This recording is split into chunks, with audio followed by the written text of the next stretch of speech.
le pasteur interplanétaire parlait de l'habillement, il en parle souvent. Vous-même, vous connaissez comment il en parle.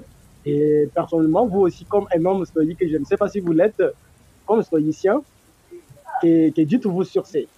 En réalité, c'est pas mal. Hein? C'est pas mal de parler des habits. Moi, personnellement, j'aime aussi bien m'habiller.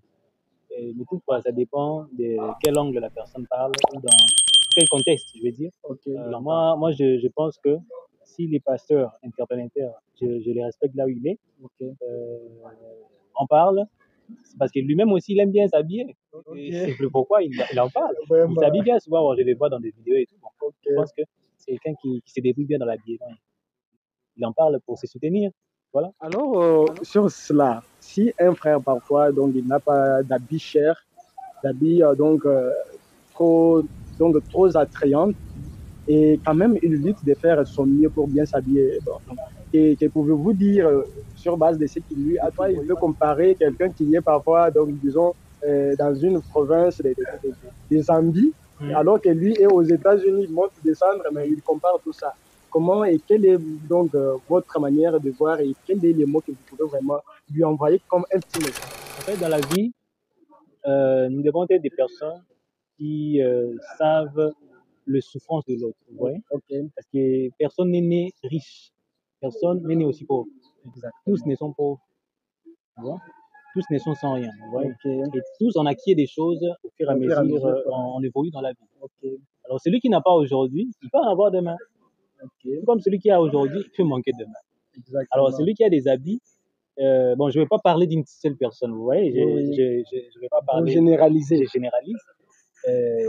Celui qui a des habits, peu importe, tu les as achetés cher, 30 000 $, 50 000 $, parce que ça existe des habits comme ça. Okay.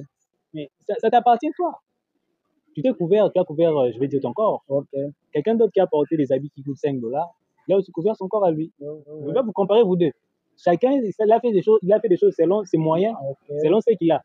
C'est-à-dire que celui qui a 5 $ là, s'il en avait 50, il allait acheter pour 50. Okay. Mais parce qu'il s'est retrouvé qu'il a 5 $, il achète des 5 $ et puis il s'est vêtu quand même.